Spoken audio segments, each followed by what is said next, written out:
Om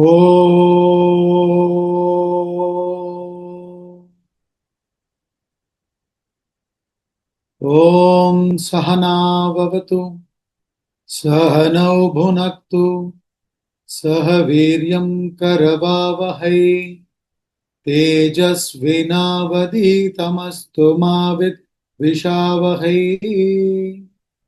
Om Shanti Shanti Shanti.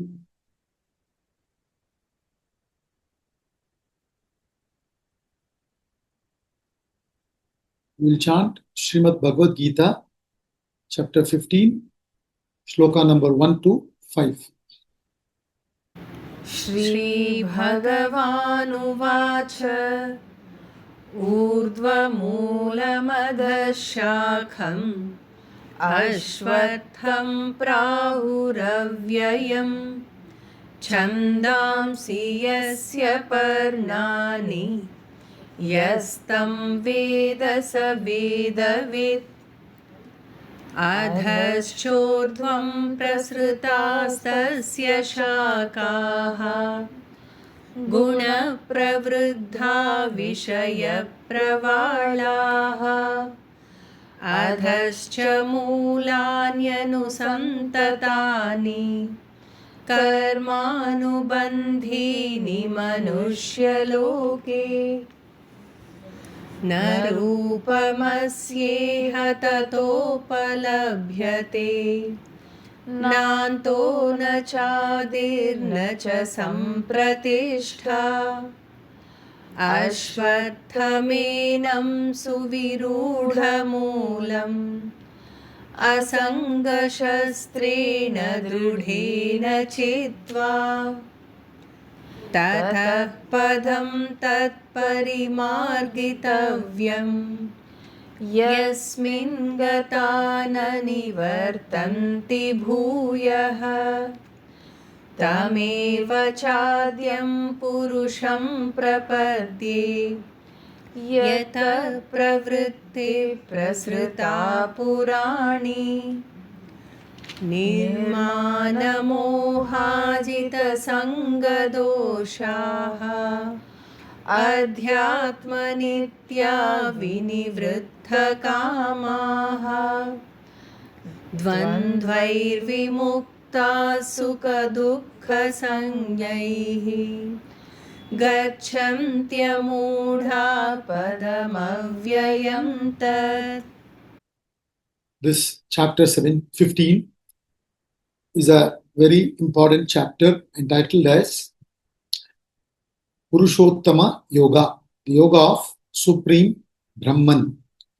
It is talking about that Nirguna Brahman, supreme reality, which is beyond this manifested world and the unmanifested Maya, that reality it talks about. That's the subject matter.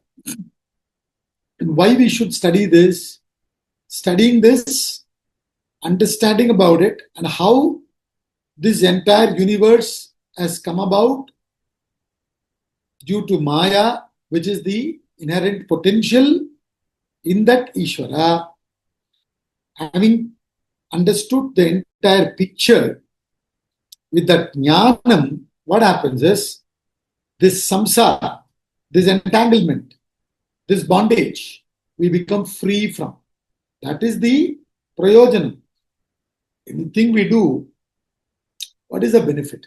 Though we tell the mind, don't focus on the result. No, don't be concerned about the result.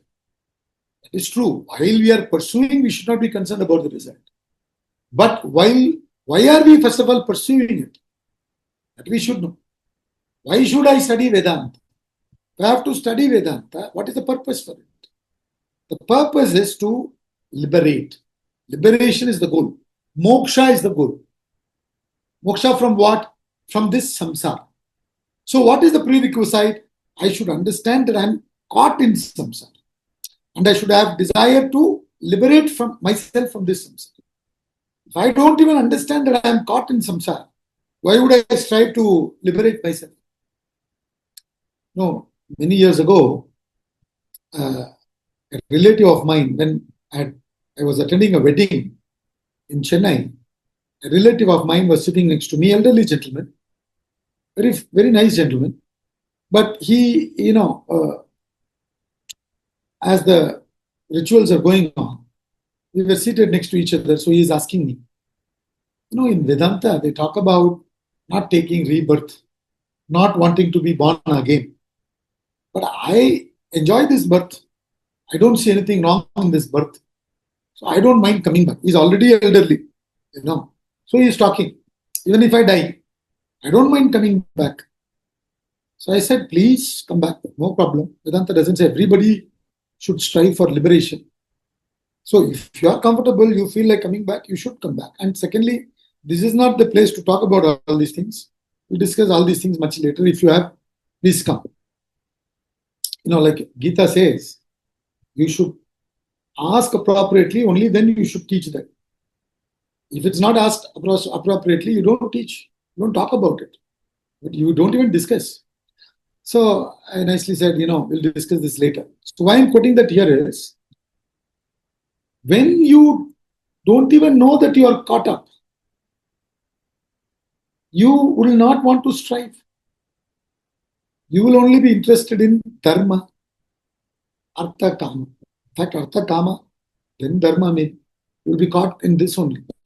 You will be aspiring for material wealth and enjoyment. Or maximum what? When I die, I should go to heaven.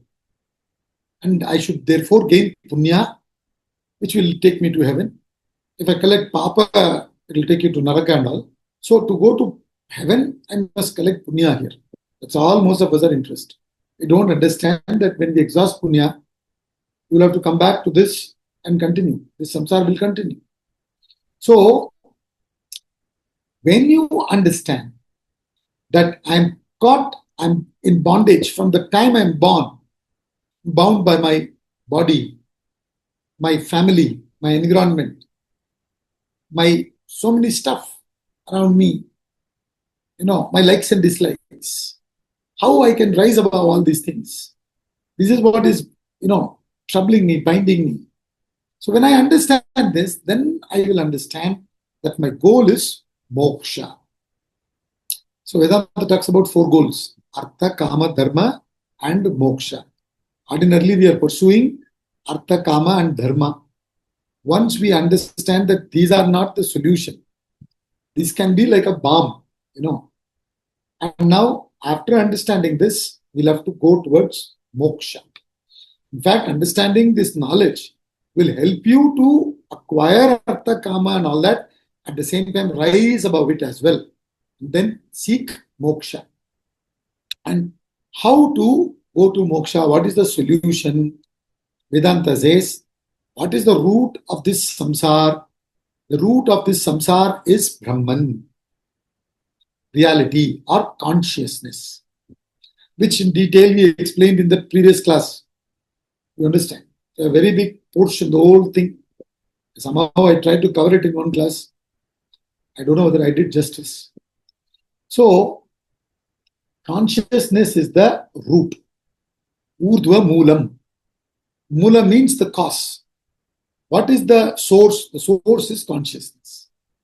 From that source, this manifested world has come about. So from the root which is not seen, the Ashwatha tree which is compared to samsara here has come about. This manifested world has come about. How it came about, all that we spoke, through ignorance, maya, it's come about. So go back to the previous class, you can see it in YouTube, you can listen to that.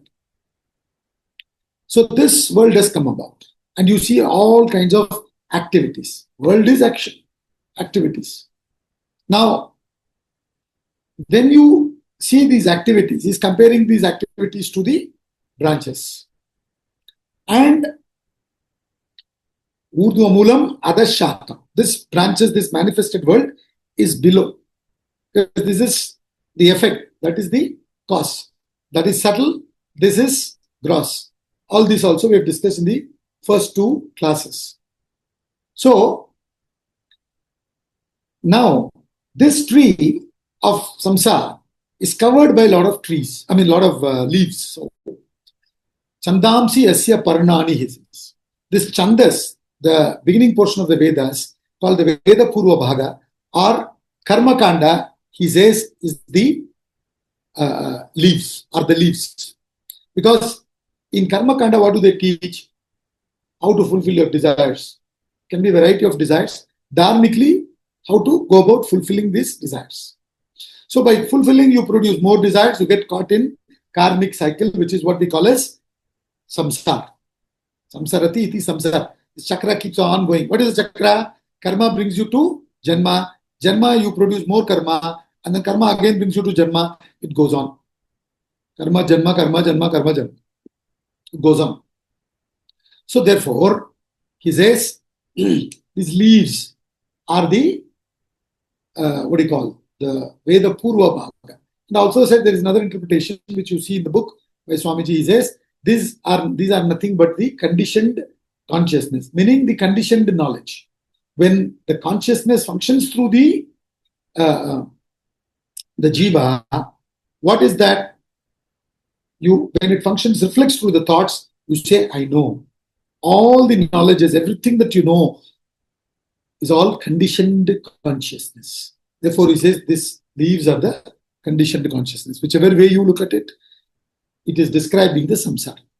And then in the next shloka number 2, he says there are, in the second shloka, if you see, he says, first of all, when you see this tree, there are tributary branches which are going up and down.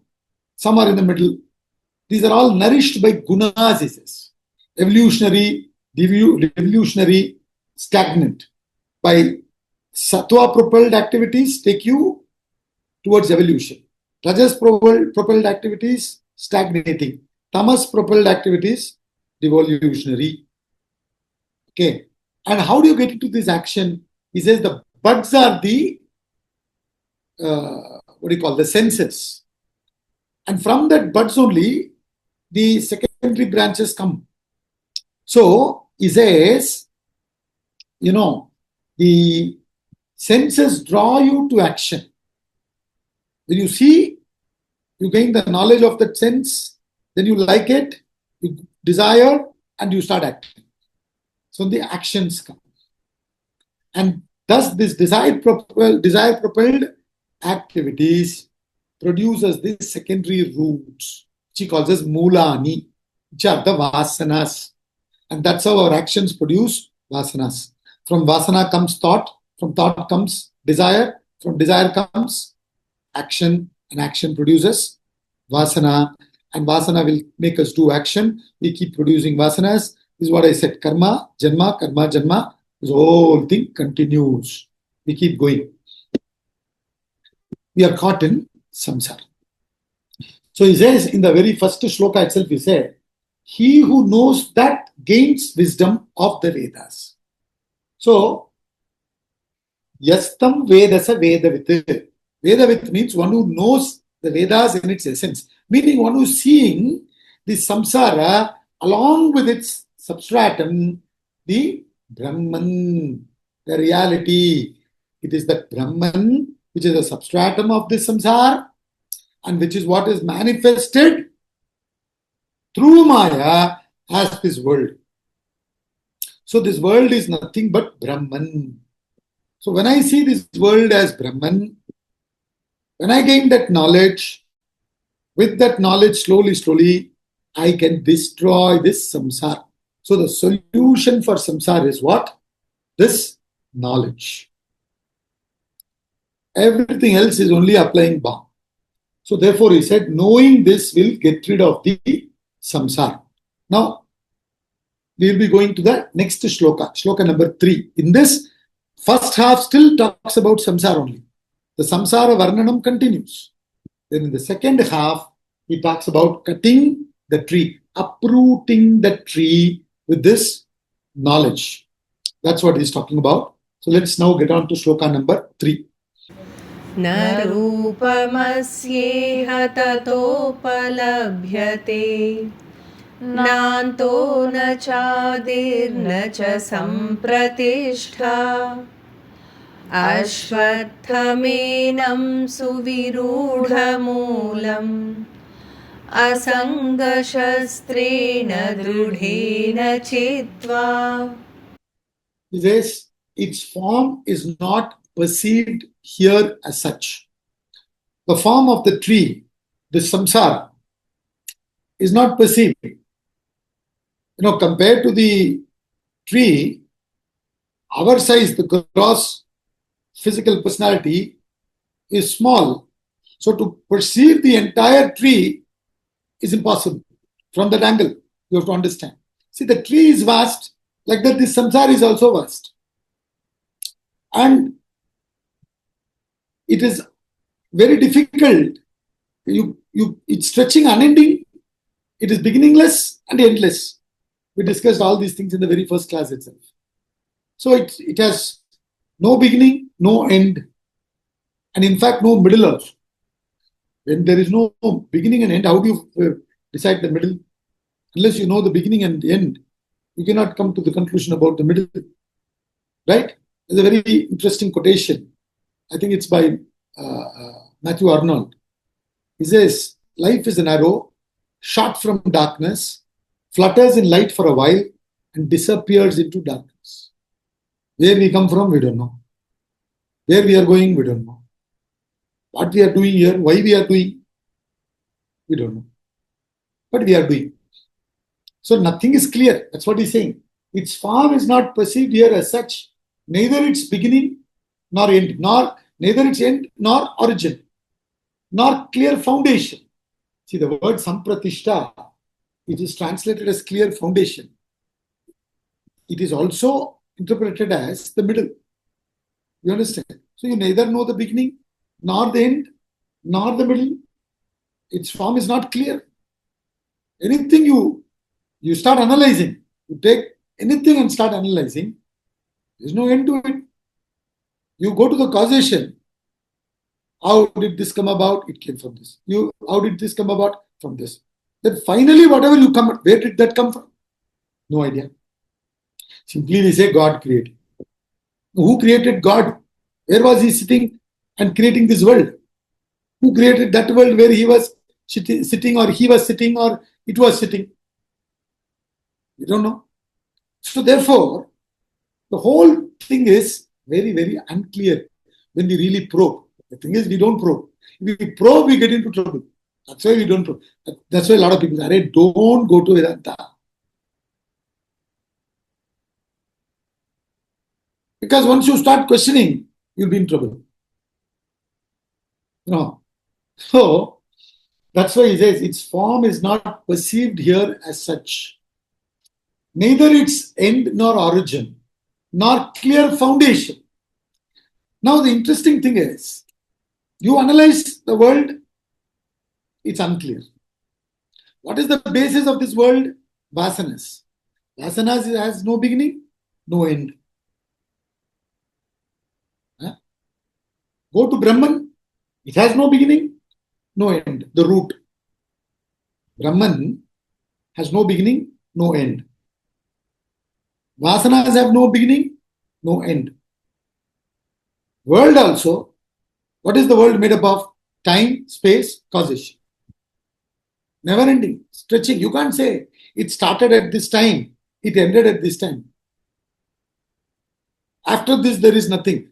That after itself is nothing but time. So therefore, there is no beginning, no end for any of this, and therefore no middle also. Nothing is clear. When we analyze, very famously we keep on discussing, did the chicken come first or the egg come first? Did the seed come first or the tree come first? Who's my father's first father? Thing is clear. Simply we keep talking, my gotra is this, I am superior gotra, you don't even know your gotra. Like that we keep talking, as if we know everything. Nothing we know, really speaking, when we really analyze, you will come to the staggering conclusion that I don't know, I don't understand. At the moment we are thinking we know everything. Ever very egoistically we are functioning, going about. So therefore he says it's either the end, not the origin. Nothing is clear about it. So this is this samsara. It's been there. You think. It's the very interesting thing, You will say, I'm 30 years old, 40 years old, 50 years old, whatever it is. You'll account for those many years. And then you say, my father is,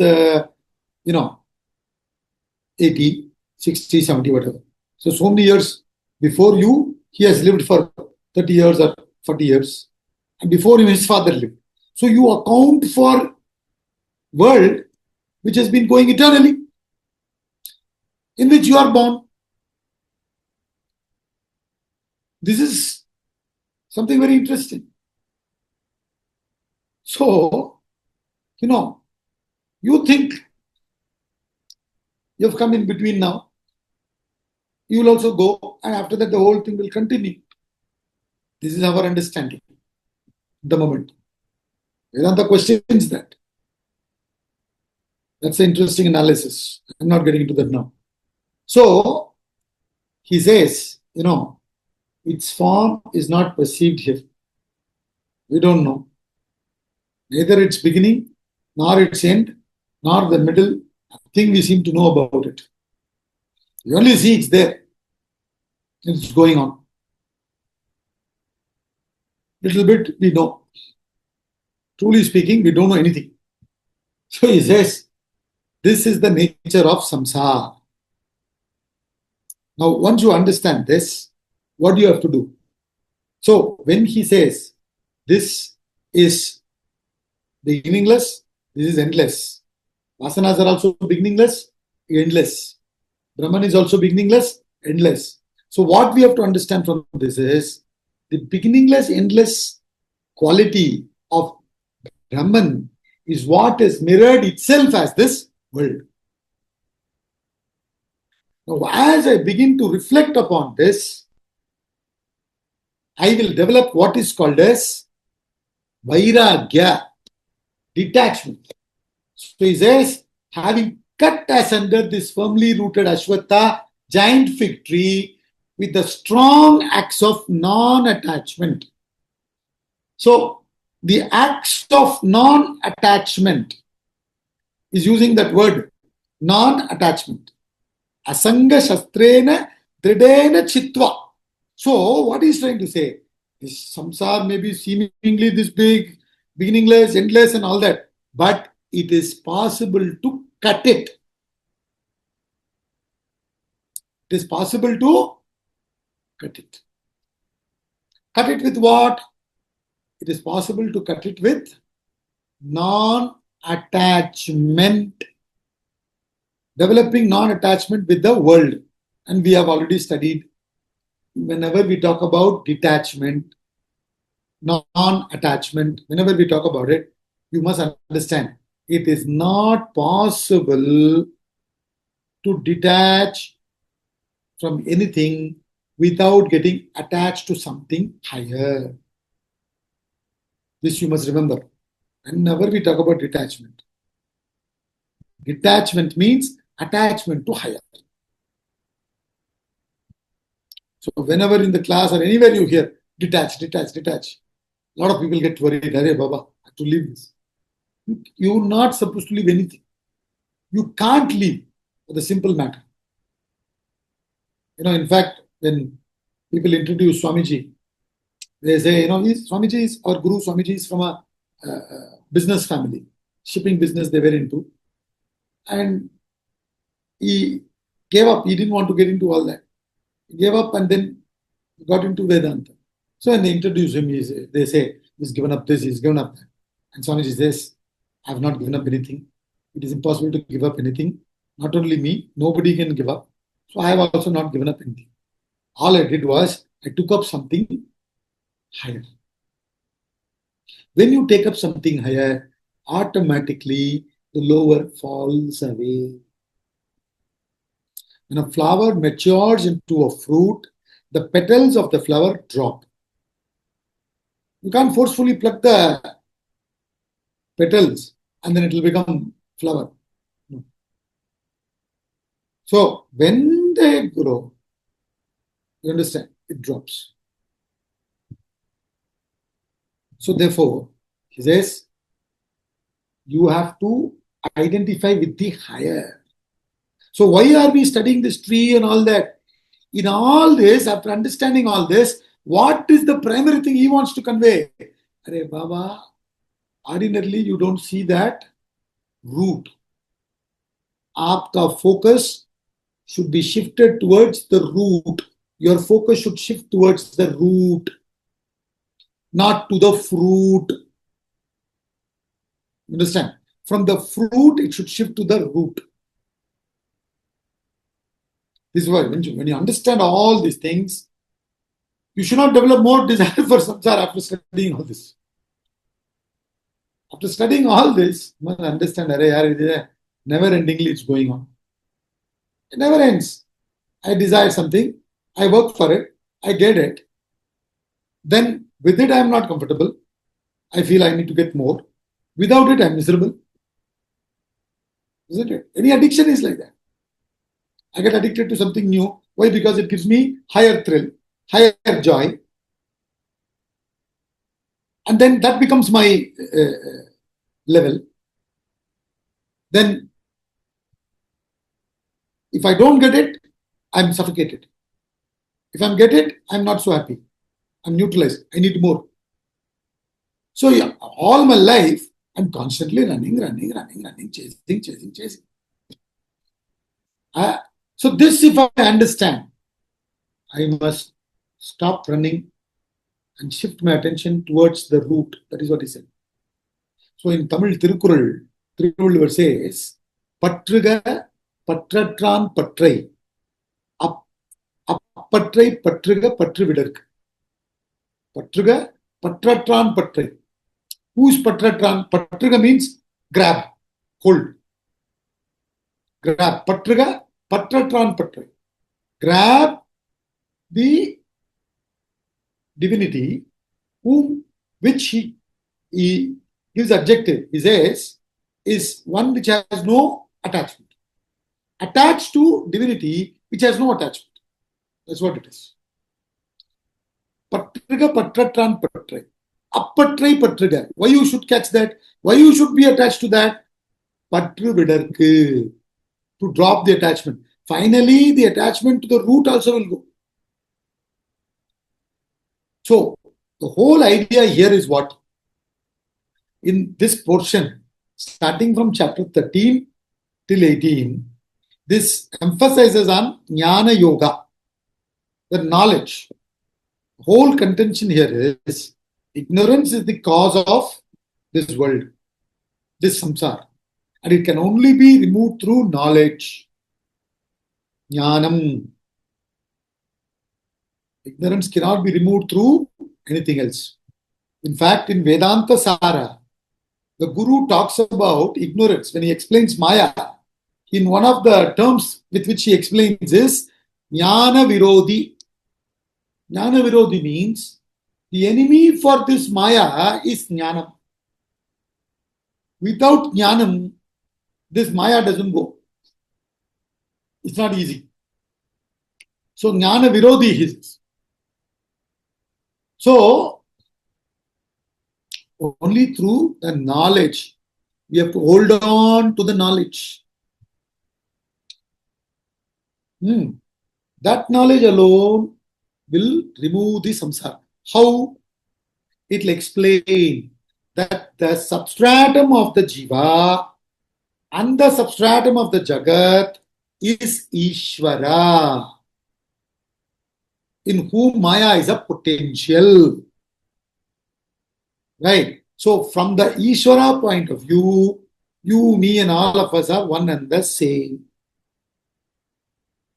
So, shifting the attention from Jagat to Jiva to Ishvara. Constantly they are running to acquire the world. So, from Jagat come to Jiva, the individual. Then, from Jiva, you go into the Ishvara, the Maya plus consciousness.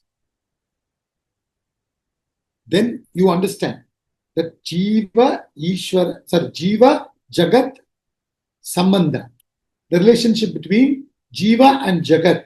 What is that? Ishvara.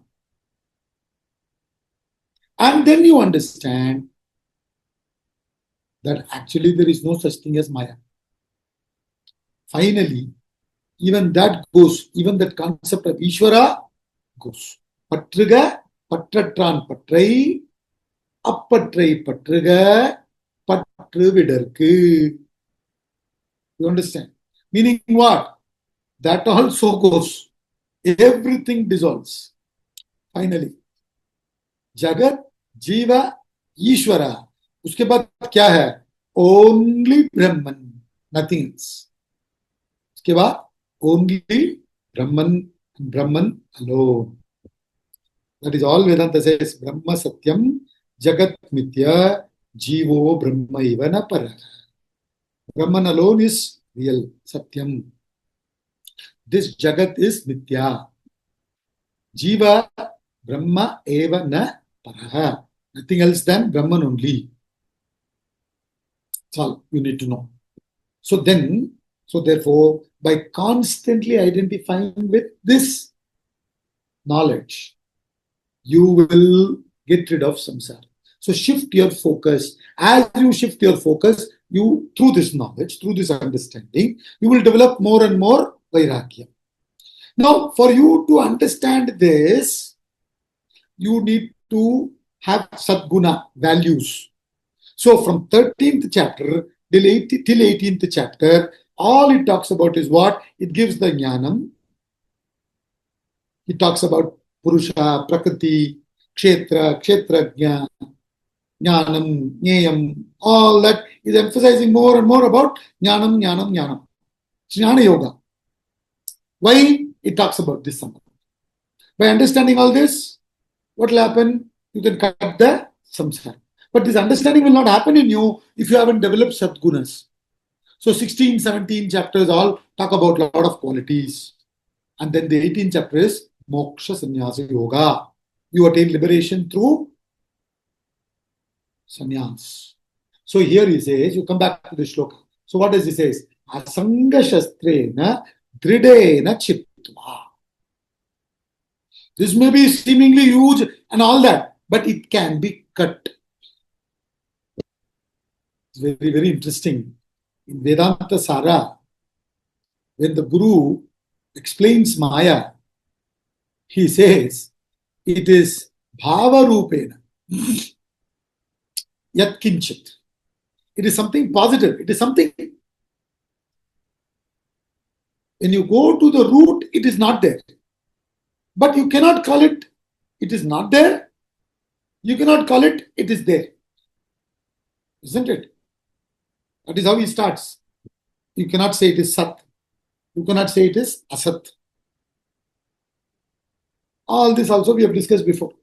So it's neither can be called as Sat, nor can it be called as Asat. So you cannot say it is means Sat. You cannot say it is not because you are experiencing it now. Right? So you cannot dismiss it as something negative. It is something positive. Now, what is this? It is something. This whole thing that is happening, including this Vedanta class, all this is Maya. Some other time when we discuss this in detail, we'll get into that. So, therefore, he says, it's all fine, but it can be cut. That is one comparison between the tree and samsara. Tree can also be cut. The samsara can also be cut. Adi Shankaraji, no, Adi Shankaracharya gives so many things comparable. If we get into all these things, then we'll be going on discussing only shloka number 1 and 2. I'm not getting into all those comparisons. Few things we have, Sri Krishna gives here, which we have understood. More than this also Adi Shankaraji discusses. So many more. So he says, when you get this whole picture,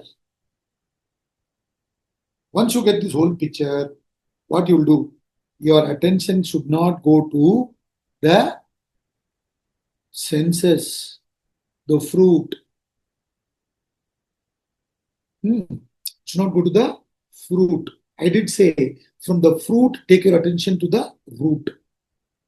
That's what this knowledge does. So when he's simply saying, cut as under this firmly rooted giant fig tree with the strong acts of non-attachment. This non-attachment will not come to you if you haven't developed sadgunas. That's why when they talk about the qualifications, they talk about many things. Viveka, Vairagya and Shat Sampati. Samadhi Shatka Sampati. And then Mumukshatva. So you need Shama, Dama, Uparama, Titiksha. All those 6 qualities he talks about. Shama, Dama, Uparama, Titiksha, and then Samadhi and Shraddha. Shraddha and Samadhi. And then Mumukshatva. So with these Satgunas, with 6 qualities, when you gain the knowledge and do discrimination, you develop Vairagya. And with that Vairagya, you will understand the knowledge even more. As you begin to understand the knowledge, first thing what will happen, you will be very clear. What will be clear? That dharma, artha, kama cannot be my ultimate goal. You understand? At the moment, our ultimate goal is dharma, artha, kama. In fact, artha, kama, very rarely dharma. Beyond this, we don't go. Artha means wealth, kama means enjoyment, dharma is gaining this punya, papa, and all that. So we are lost in this. Beyond that, we don't know. Because our whole attention is enjoyment. And now this enjoyment is different from happiness. This beautifully in the Ashtavakra Gita, Sage Ashtavakra says, by contacting the world, you can get enjoyments. But unless you detach that, you cannot get that happiness. Because that's your original nature. You will be chasing the enjoyments again and again. That itself will become a trap. That's the trap. What is the trap? Interest rate reduced. They say interest rate reduced ho gaya. Abhi you can buy home. You know. Now, I'm not saying buy home, don't buy home. You think about all that. Go home and think about it. But the point is, trap. Attraction. By attraction, you get trapped. So, we are so deluded to believe that enjoyment is in the external world. And with that thinking, we pursue something and we do get enjoyment. And we get after it more and more. We get into that neutralization which we discussed. And then we are trapped. This is called samsara. First of all, we need to understand what is this samsara. Samsara doesn't mean contacting the world. Just contacting the world is not samsara.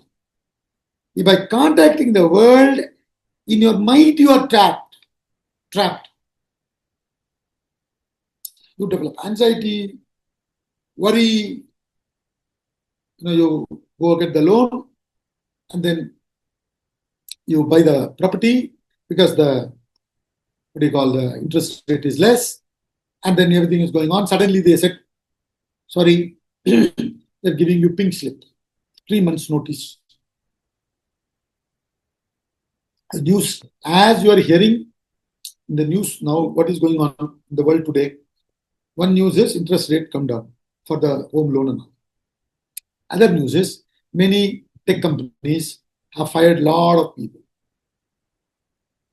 Each company has fired thousands of people, which means now no money, loan, kya kare? You understand? How did the whole thing start? Without thinking. Already in the 2nd chapter we studied. Remember, you should understand all that. When you're going 15th chapter means you should recollect what we studied in the 2nd chapter. That's why I say after every topic, please do summary. Where are we doing summary? So there he says how we get trapped. Dhyayato shayan pumsaha. when your attention is constantly in the Vishaya, the sense object, which he called as bud here, the buds. Vishaya Pravalaha. From that Vishaya only this Pravala, the tributary branches come. Actions, you go on doing. You open the newspaper, you see these advertisements, you open the TV, switch on the TV, switch on the YouTube, everywhere advertisements come. Buy one, get three free, this thing, that thing. You get run. You create samsara and mental anxiety and worry comes. And to solve that, you do something else. Within this, you keep on doing. It never gets sorted. So when you begin to understand this, how we are caught in this samsara, whole picture beautifully with the help of this tree example, he explains. So he says, having cut asunder. So he's putting it in past tense. You should first of all cut it not physically, in the mind. Abhi, this thought flow is going. What you have to cut? What is going? Cut means what will you cut? I don't know. You know what you are understanding. This samsara is what? Thought current is samsara, no? Isn't it? This thought current is samsara. Again and again and again, when you continuously let your thoughts flow unconsciously, unintelligently, you create bandha at the thought level. At the thought level now, you create bandha. You know, my son, his nose looks like me, eyes looks like me. Keep on, he's talking like me, he's walking like me. You keep on, the thoughts keep on going towards this samsaric tree, towards the fruits and all that. So then what happens? You form a clear attachment. This attachment that you have formed mentally has to be cut. So there is nothing physically to be cut. If it's physically is there, it's easy. Mental is even more difficult. You must understand how I created this bondage. Again and again and again and again, by repeated thought flow, I've created this bondage. So it's now become so strong in me that I am the body, I am this personality, I am this caste, I am this creed, I am this color, this sex, this, that. Now it's nicely grown up tree. Cut it mentally. He says, having cut asunder this firmly rooted Ashwatha giant fig tree with the strong axe of non-attachment, with the attachment to the root. See, this whole thing he explained to tell us that you have to shift your attention from the fruits to the root, from the manifestation to the consciousness from which this whole thing has come about. Only with that knowledge can you get rid of that. But for that knowledge to firmly get rooted in you, you need bhakti and action. Bhakti yoga and karma yoga. Karma yoga will reduce the bulk of your desires. Bhakti yoga will improve the quality of your desire. And jnana yoga will give you direction. You shift the attention. And when you have shifted your attention completely, as you think, so shall you become. When you go on thinking about Brahman, you become Brahman. The qualities of Brahman starts expressing through. The jiva, the individual, whole concept, everything dissolves. Which is what I explained. Jagat, jiva, Ishvara, sab kuch chale gaya. To explain, they go step by step. And then they talk about Maya. Maya Sahita Brahman is Ishvara. But actually, this Maya Sahita Brahman also finally you remove. So that non-attachment can be taken till, should be taken till then. Till then you hold on to Brahman. Till then you hold on to Brahman. If you don't hold on to Brahman, you cannot cut. You won't develop detachment. And detachment will help you to hold on to Brahman even more. So this understanding, with this, you have to cut. Asanga shastrena dridena chitva. You understand? You should be able to cut this samsara which you have mentally created. So a lot of people think, cut this samsara means what? I should leave everything and go away. What kind of practical advice is this? He is not saying that. Mentally detach. It is more difficult. Physically to give up temporarily and go somewhere is easy. But sitting there, you'll be thinking about it. No samsara you have cut. Nothing you have cut. So that is all he's trying to say here. So the reason he talks about 2.5 shlokas, first two, the first half of the shloka is to make you understand the samsara vivaranam.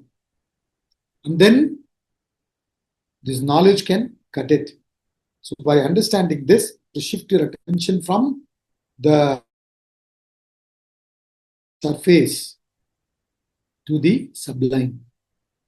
And once you have shifted your attention, you can slowly see that this, what do you call this, strong thought flow, that bondage that is created between you and the world slowly starts losing the intensity, weakens. It starts weakening.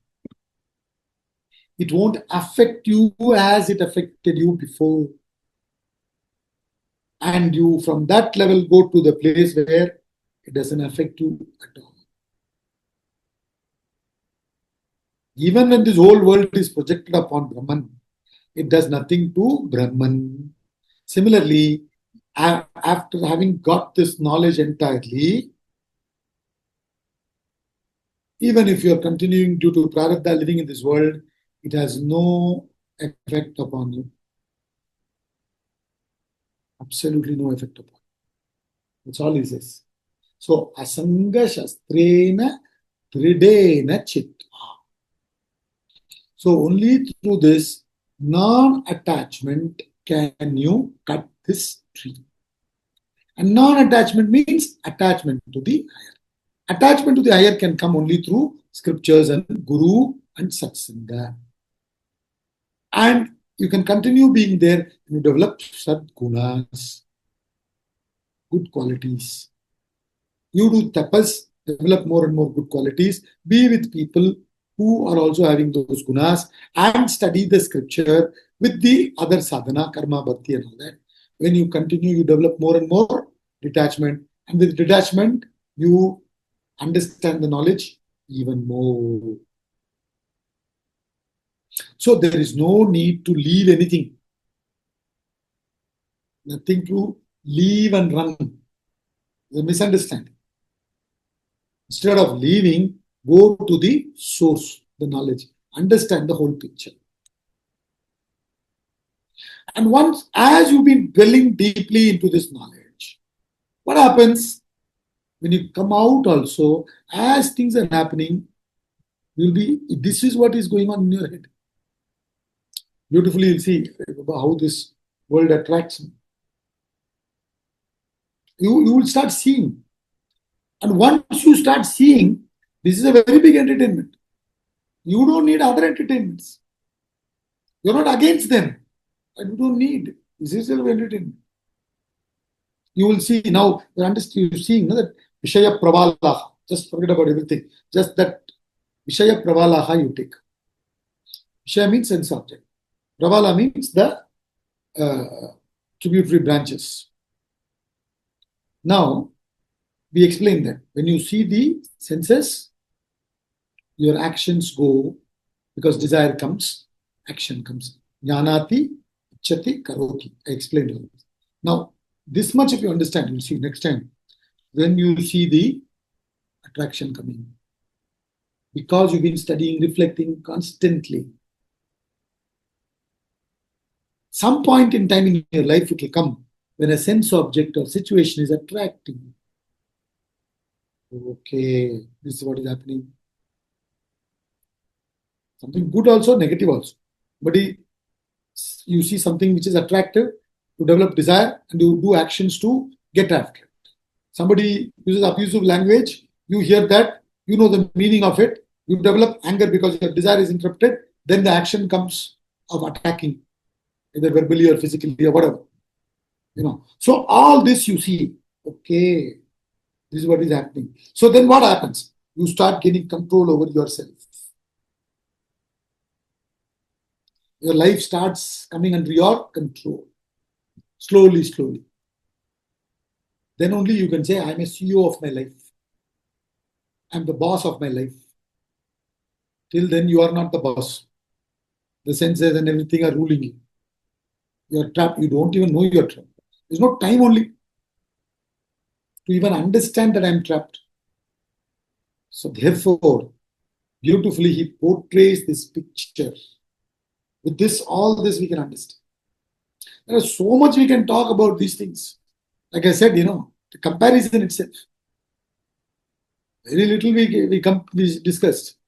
A lot more comparison. Adi Shankaraji gives so much. When we read all that, mind-boggling. And this is when we get into Nididhyasana. One is reading Adi Shankaraji and getting the knowledge and reflecting. Other is you yourself can sit and reflect. Comparison. All comparison can come from this tree and samsara. One of the things is the tree can be cut. Samsara can also be cut.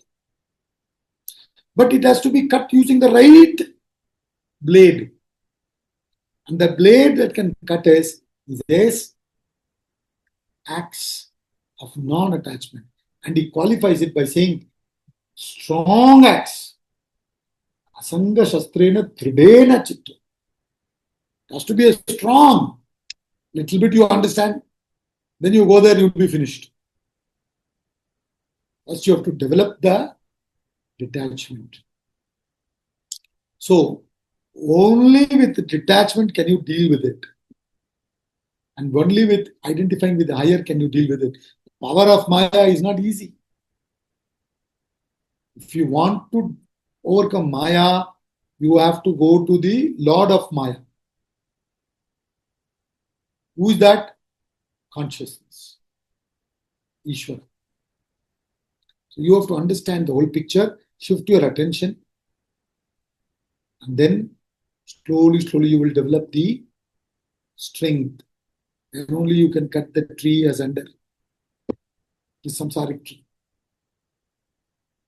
There is no other way. You created it mentally. You have to destroy it mentally with the knowledge. No other way. A lot of people, they keep on asking for a lot of examples. One example is this. I don't know whether it's a good example, but like that placebo. You believed. You believe that you have this disease. And because you believe strongly, you develop symptoms also. And doctor has done all the checking, he put you into all the tests and this and that, nothing, everything is fine. Nothing wrong with you.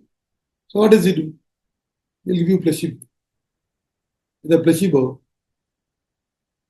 you find that you're fine. You say 2 doses, 3 doses, whatever, and then for a few days, you'll be fine. You say, I'm good now. That's what it is. You understand? Asanga shastrena dridena chit.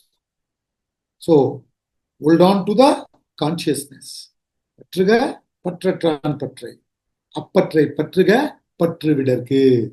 Holding on to it, by reflecting upon it, by being in it, by following a lifestyle which will make me be in it continuously, then what will happen? There will come a time when I understand that whole thing, Jagat, Jiva, Ishvara, Maya, everything dissolves. What remains? Only Brahman, the consciousness. And I said, before this happens, one thing that will happen. What is that? Three goals. What is that? Artha, Kama, Dharma. You understand that they are not the real goal. Then what is the real goal? That goal you should seek. With that, he starts the next shloka that we will see next week. Let's conclude.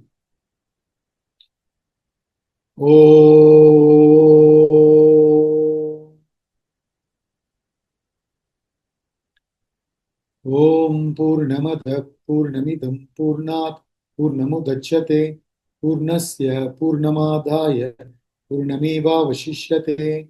Om Shanti Shanti Shanti.